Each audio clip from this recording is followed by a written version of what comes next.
Julian, what do you think about, I guess, the progress the offensive line's made this spring, and what's it been like working with Andy Quan? Just to speak as an offensive line in regard to that, I think our progress has been amazing. To be real with you, we've came out from practice 1 to practice 15, which is now, and just being able to get a lot of strides in from communication standpoint, from just having a communication of the offensive line as a unit. Like, you need to have a bond so that everybody can play for the men beside them, as well as just as a unit be a great offensive lineman that sticks together through thin and thick. So, as well as for Coach Quan, it's been a blessing to come over here and be coached by him. He's a very physical as well as mental coach that's going to be on top of you no matter what. When you're doing good or bad, he's just going to make sure you're always on top of your game. And being able to have a coach that pushes not only the individual but the group for the group success is something that I think has helped us a lot in success. Luke Duncan was out there, offense question. Luke Duncan was out there taking reps with the first and the second team offense. So what has it been like working with him, and how have you seen him embrace, I mean, he's kind of in the spotlight right now. Sure. I think he's done a great job of taking advantage of the opportunity. At the end of the day, whenever your name is called, you never know when that is. So just being able to rise up to the occasion and be able to be ready for your opportunity. I think Lucas has done a very good job of being able to assess the offense as the captain, as well as take leadership and be able to assert himself as the quarterback role. Because to be a quarterback, you need to be vocal. You need to give everybody their calls. You can't play quarterback with any type of hesitation. And I think he's done a really good job of embracing his role. What do you think about Nico Yama on the Ava coming to UCLA? I'm excited. At the end of the day, I know that UCLA and all of his fan base is excited to have him. So I know that once he gets up here, we're going to be able to roll. And I know that just as a unit, we're just ready. And regardless of Nico or anybody else being at quarterback, we just need to do our job as a unit. And I think that's the main thing. So I'm just excited to get him up here to work with him, see how he fits into the offense. But at the end of the day, we're excited. It was good being able to see him out there today. Were you able to visit with him at all? The first time he came out here a couple weeks ago, I got to say hello to him and his pops, his family. They actually remember me back from high school or whatnot. I think he's either a year younger or older than me, but no, great family, great people, and I'm just really excited to work. Isaiah, obviously Femi was here, same position as you. Did you get to speak to him at all today and have any words with him?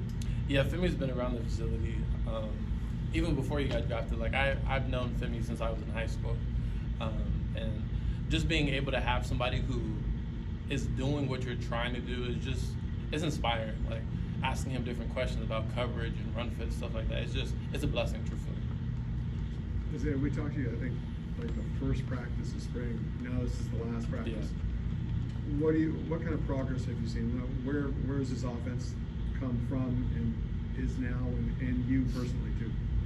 I think in any system or team, the offense in the beginning of spring ball is going to be a little slower than the defense. Offense are a little more technical and a little harder to get used to. But I mean, they're the best we've seen. I think today they had a really good practice.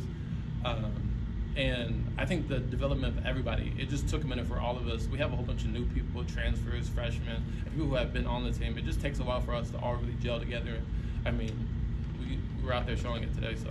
How are the linebackers gel?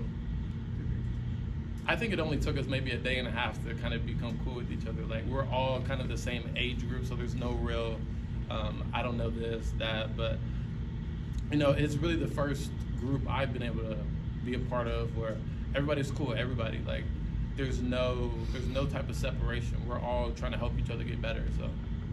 Is it kind of crazy that there are so many new faces in a spring practice like this? So many new people? No, truthfully. At my last school, it was kind of the same thing. It's just a rebuild. A little confusing for you that there's two number 9s at linebacker? And they call number 9, you know who's supposed to be on? We got it figured out now. Okay. In the beginning, it was a little confusing, but yeah. I think I want to add on to that. Yeah. Being an offensive lineman, trying to ID linebacker, you have 9, 9, and 6. It can get a little confusing, but no, they did a great job, and I know that they're in that battle for the competition for the number right now. But just proud of my guys, and just love being able to come out there this spring and ball with them. Just some of the new guys and everything. How's it been just kind of developing chemistry together? Has it been just kind of organic? I think the coaches have really done a good job at making us come together, whether that's us doing walkthroughs before practice, after practice, us going to Top Golf and just hanging out, stuff like that. A lot of us have the same classes together. A lot of the transfers did, so they kind of forced us to become close, and it's helped us in the long run. Julian, you've played both inside and outside in your career. When they plugged you into right guard, how did that feel? Was it a surprise? Were you expecting something like that? And that was pretty early on in spring, wasn't it? Yes, sir. So my first 2 years at Florida State, I played tackle. Then going into my redshirt junior season, I got moved to the interior, right and left guard.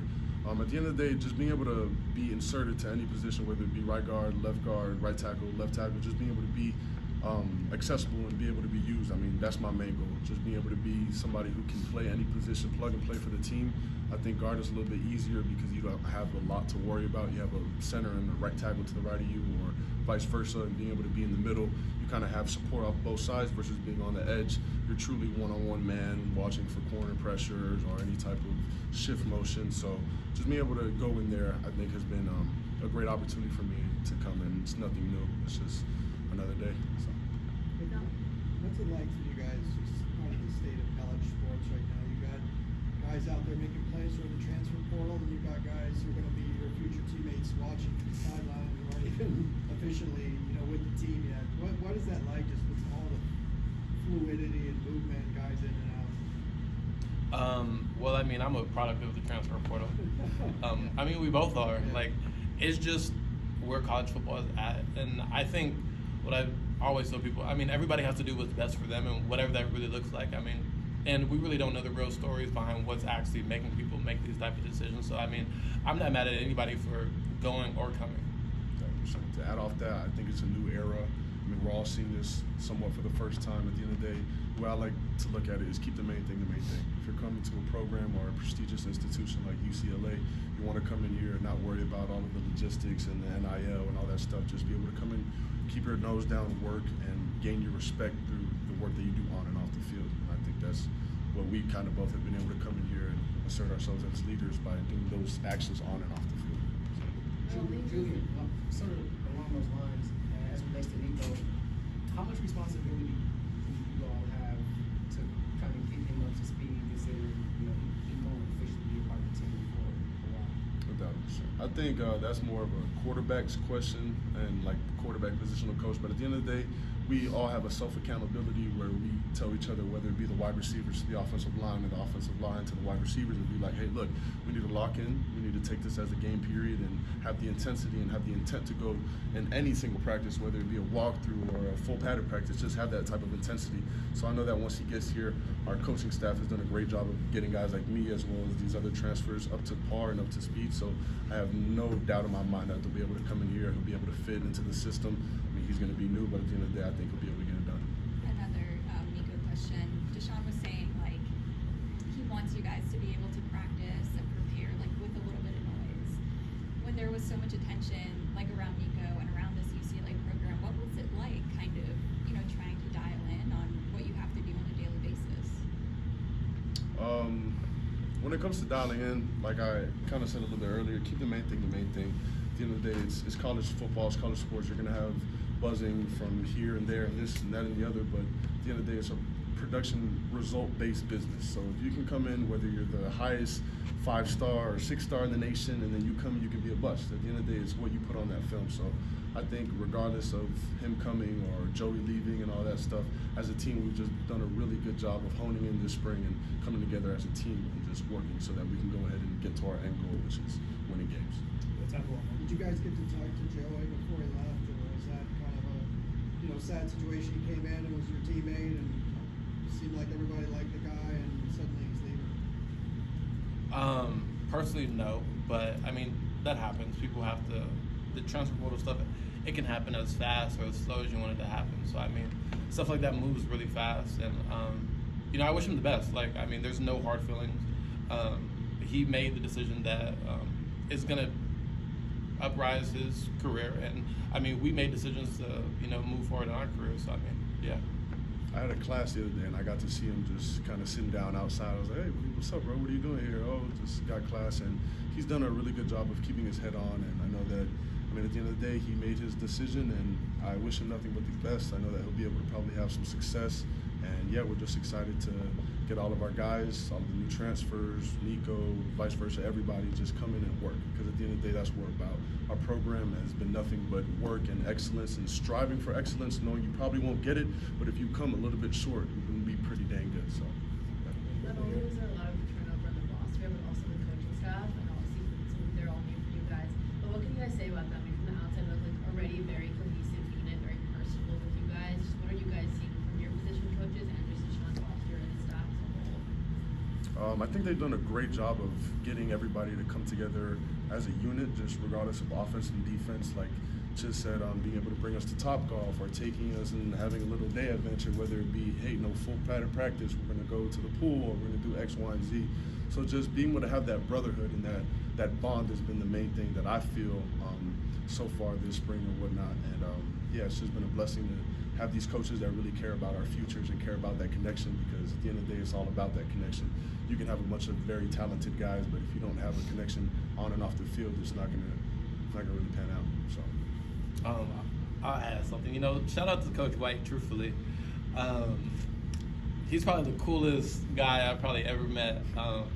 Some of the days before the walkthroughs, we just go in the linebacker room, not even watching film, we're just watching a movie. Like, that type of connection with your coach, whether the players are able just to come in there and we could just kick in the linebacker room and watch a movie before we have to get serious. Like, I think that just allows everybody to feel comfortable and trust you. Thanks, guys. appreciate y'all. Thank you.